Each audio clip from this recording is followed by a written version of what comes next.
Welcome to the Intentional Pause podcast. I'm Dr. Chris Sopa, but you can call me Dr. Chris. Each week, we'll explore personal growth, self-awareness, leadership, and the power of slowing down in a fast-moving world, where we create space to slow down, hear your own voice again, and make more intentional choices in work and life. Let's get started. Hello, everybody. Welcome back. So glad to have you here. Today, we are going to talk about a really important topic, and it is the main reason people don't pause, and that is stress and burnout. So we're going to spend some time talking about what stress is versus what burnout is, because sometimes people use those terms interchangeably. We'll talk about some stress tips, but really most importantly, how to recognize when you're in one or the other and some things that you can do. All right. So I know everybody listening to this has experienced stress at some point in their life. We have a society right now where stress is rampant because of the pace we move, because we don't slow down, and that creates stress. And I will tell you that our bodies are not meant to stay in stress for long periods of time. That is not how our body is designed. Stress is something that breaks us down from the inside out. And when we think about stress and burnout, often it is too late once it starts to show up. You know, it begins way long before we even notice it.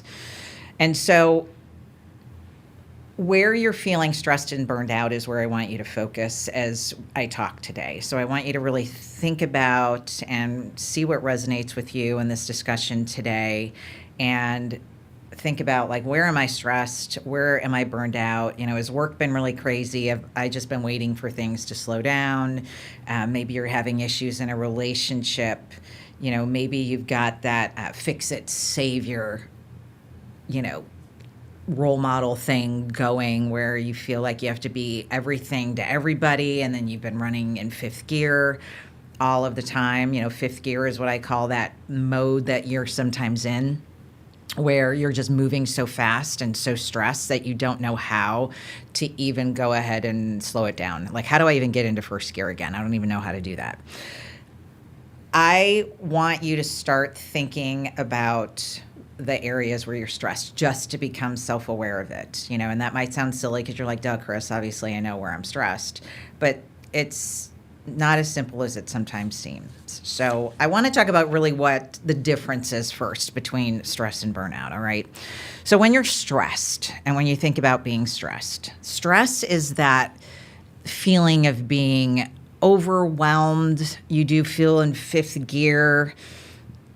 You feel like you've got too much on your plate, and everything is heightened, all right? You feel it physically, emotionally, mentally.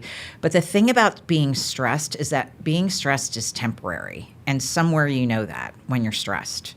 When you're stressed, in the back of your mind, you know, okay, I just need to get through this. This is stressful right now. I got to get this project done at work, whatever it might be, and then I'm going to be fine, right? That is being stressed.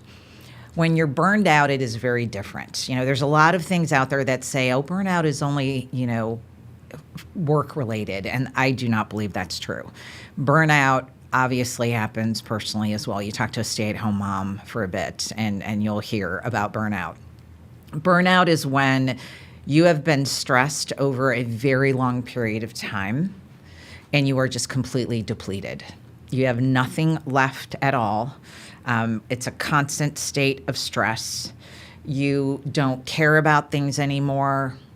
You don't even want to improve anymore. You're not motivated to do anything anymore. That is burnt out. So they're very, very different. Burned out is like an elevated state of stress, but your feelings around when you're burnt out are very, very different.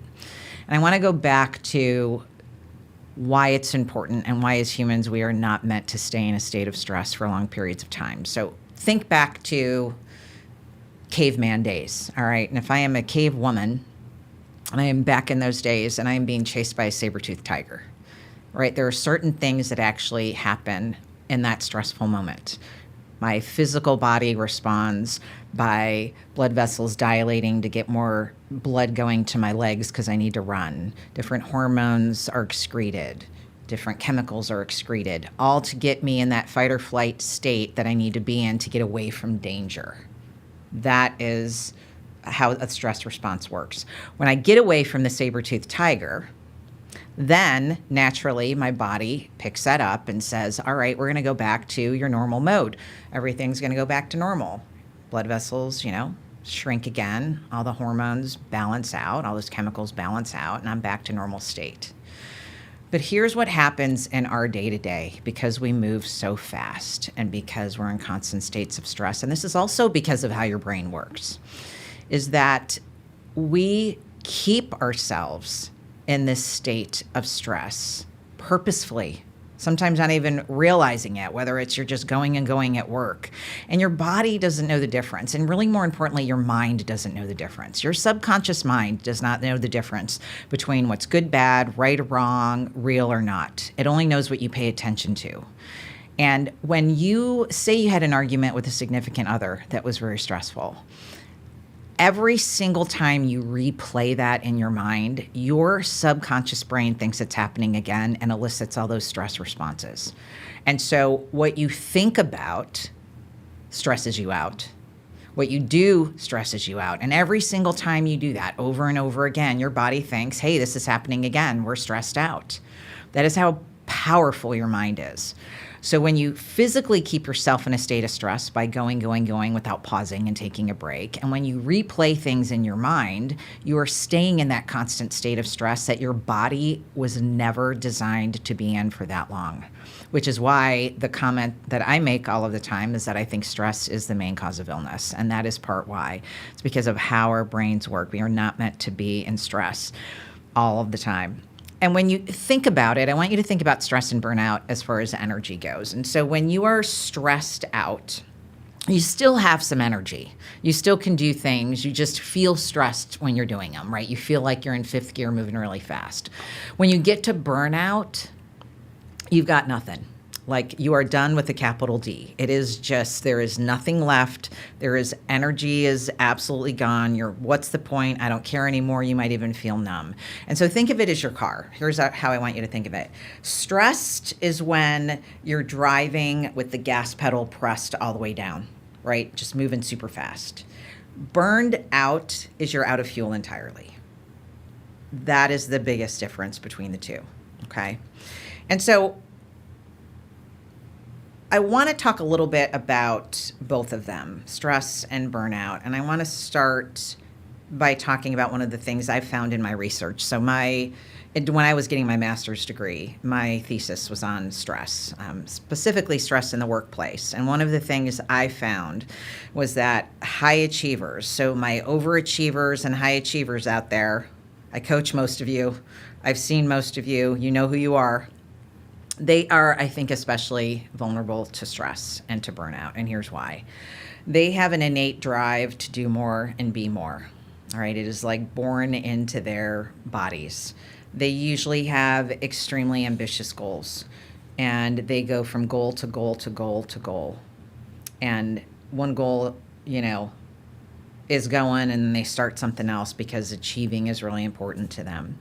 They sometimes run perfectionism. So they keep doing things over and over until it's perfect. Very self-critical, high achievers are.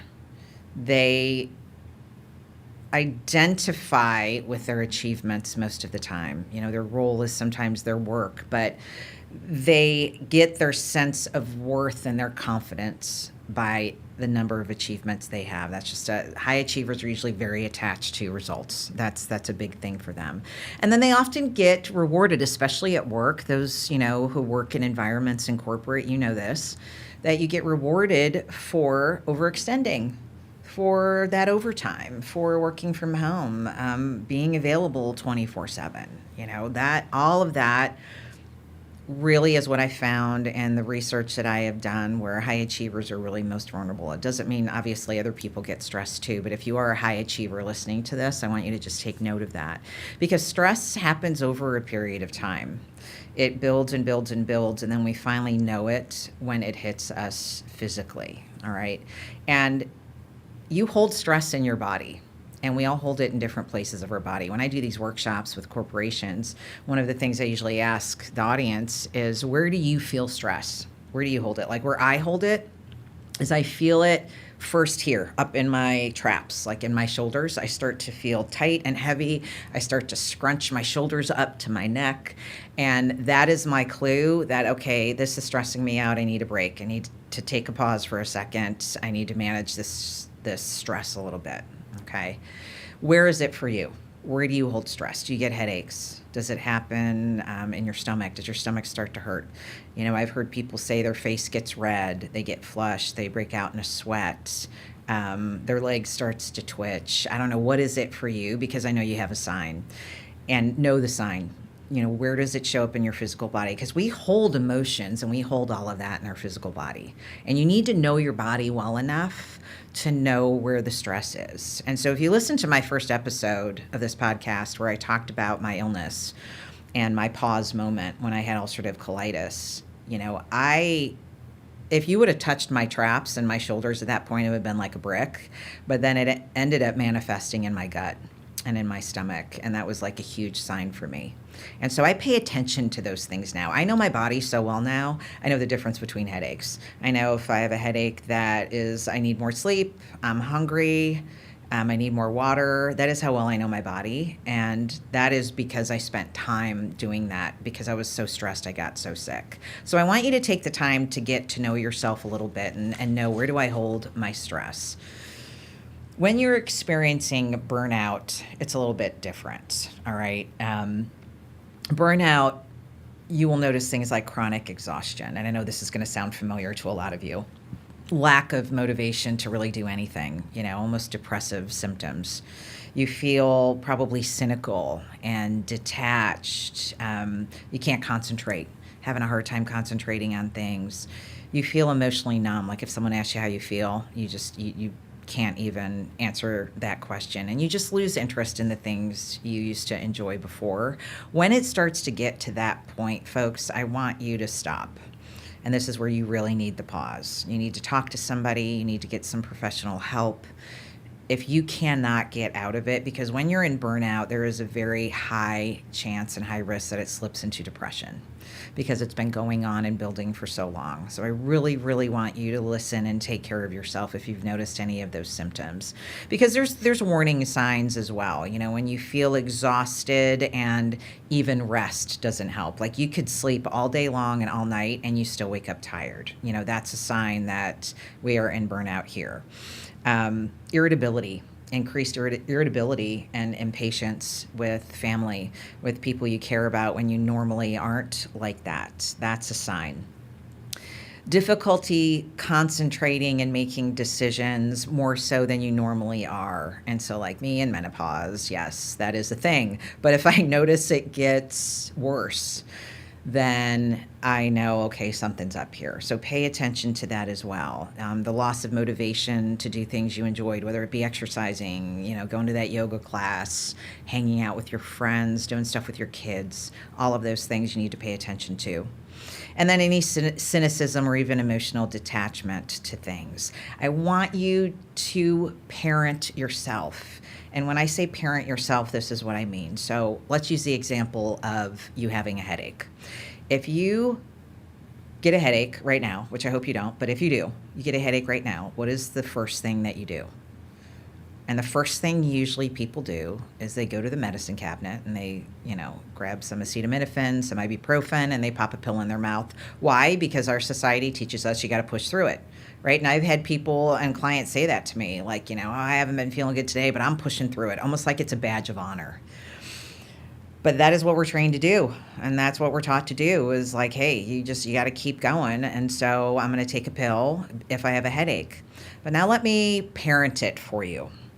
So I want you to put your parent hat on. And if you're not a parent, I want you to put on the hat of, you know, that you are a significant other to someone you love. And I want you to say, if my child came to me or my significant other came to me and said, I have a headache, what would you tell them to do? And very rarely do I hear I would shove a pill down my child's throat. You say things like, honey, you need to go take a rest. Let's take a nap. Maybe you need to drink some water. Let's go have a snack. Let's rest and watch a show on TV for a little bit and just relax. Those are the things as a parent or as a person who cares for someone else you say. That is what I want you to start doing for yourself, is being your own parent. Because that is how you take care of yourself and your well-being. You know, and our culture sets us up for this. Our culture is a hustle and bustle culture. It glorifies busyness. It glorifies productivity. Productivity is tied to self-worth.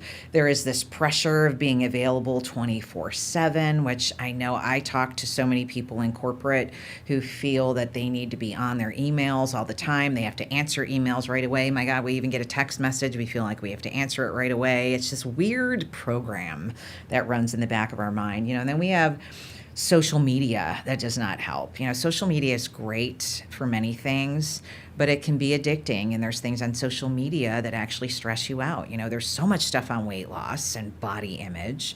There's stuff on politics that stresses people out. Like, there are so many things on there that stress you out. And it is a staple of our society, social media. Not a bad thing, but noticing what it's doing to you is where I want you to focus, and having that self-awareness. You know, my leaders out there, those of you that lead in corporations, you are role models. You are the people that people look up to. I play this game with my audiences, and those of you listening won't be able to see this, but you can see it if you watch me on YouTube. But I always say that we listen more with our eyes than our ears. And what I do is I hold a big okay sign up like this, and I tell everyone, put your eyes on me and just watch me, and everyone put your hand up and make an okay sign. And then I say, I want you to take that okay sign and I want you to put it on your chin for me. And as I say that, I actually put the okay sign on my cheek, not my chin. And about 80% of my audience every single time follows me and puts the okay sign on their cheek and not their chin, because they were listening with their eyes, not their ears. And we do this as leaders, as parents, as any politicians out there. We are role models. People watch you more than they listen. And so create environments that have psychological safety. Psychological safety means an environment where I am safe. I feel safe making a mistake, failing, doing something wrong, speaking my mind, being myself. Those are the corporations that thrive, that have psychological safety, because it's built into the culture. As a leader and as a role model, show that you're taking care of yourself. Show the importance of recovery breaks, of resiliency, of taking care of yourself, of managing your stress. Show that, because it's really important. That trickles down, and you are the person that they're watching. If you are answering emails at 11 o'clock at night, trust me, people are going to, without it even being spoken, they're going to think that they've got to be on till 11 o'clock at night. All right, so be careful and pay real attention to your behaviors as a leader. Strategies to overcome stress. There are so many, and I am going to attach for you. I have a whole list that I usually give when I do keynotes on this, of strategies to overcome stress, and you might know some already for yourself. But boundaries is a big thing. Know your boundaries. Where can you create boundaries that you don't have them? Limit your time on social media. That's a boundary. Limit your time with toxic people. Make sure that you have a boundary with work, where you're taking breaks, that you're taking lunch. Boundaries with how people speak to you. All of these things are boundaries.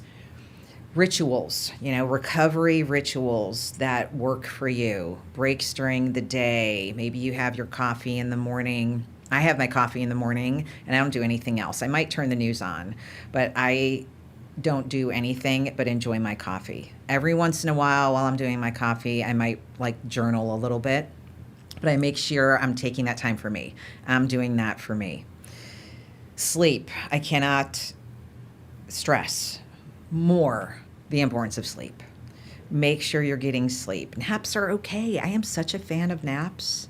But sleep is good, and you need to monitor your sleep. There are so many gadgets, Apple Watches, the Oura Rings, all of those things now can help you monitor your sleep, but you need to get some sleep. The Calm app has some of those really great frequency things. I listen to brown noise. That is my favorite when I fall asleep. But movement, making sure you're moving your body, you're stretching, connection with people. We miss that in our virtual environment with Zoom and Microsoft Teams, but face to face with people, having that connection, that is huge in helping with stress. Mindfulness practices, you hear that a lot, being present, being mindful with everything you do, being in that moment, being really self-aware, doing a little stress audit on yourself of really just asking yourself, hey, where am I feeling stressed? Where do my emotions shift? Where do my feelings change where I'm not feeling so great anymore?